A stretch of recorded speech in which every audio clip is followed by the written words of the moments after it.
ایک عقاب کی عمر تقریباً 70 سال ہوتی ہے اور اس عمر تک پہنچنے کے لیے اسے نہایت تکلیفوں، مشکلات اور کٹھن راستوں سے گزرنا پڑتا ہے۔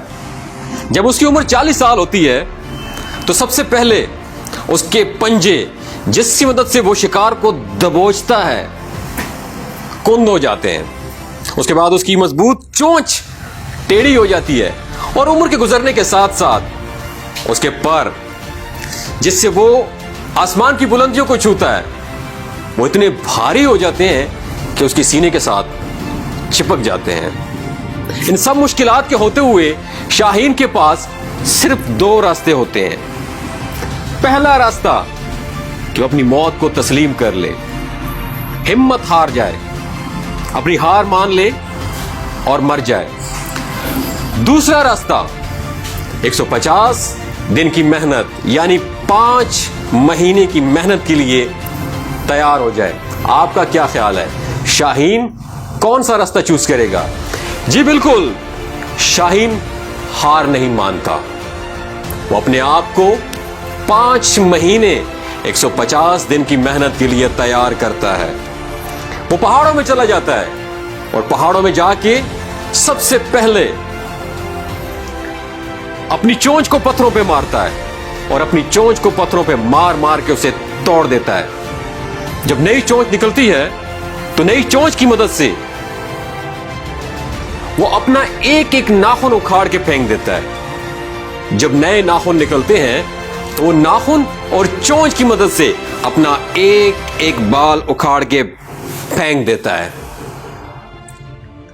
اس طویل عرصے میں اسے 5 مہینے لگتے ہیں۔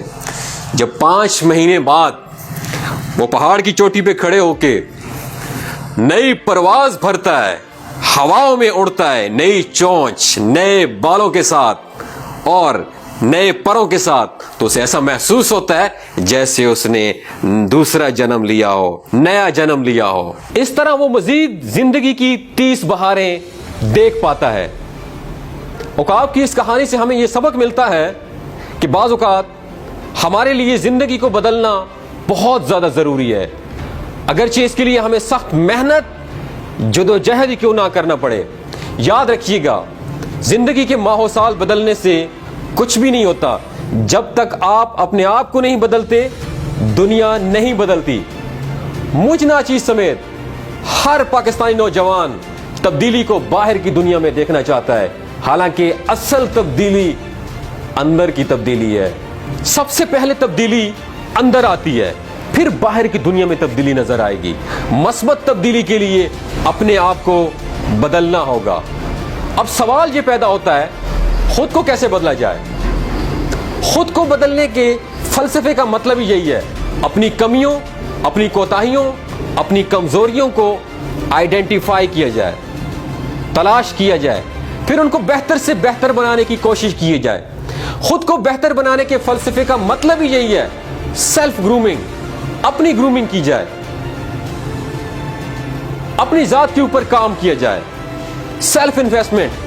اللہ پاک نے جو آپ کو صلاحیتوں سے نوازا ہے، جس ٹیلنٹ سے نوازا ہے، اس کو پالش ضرور کرنا چاہیے۔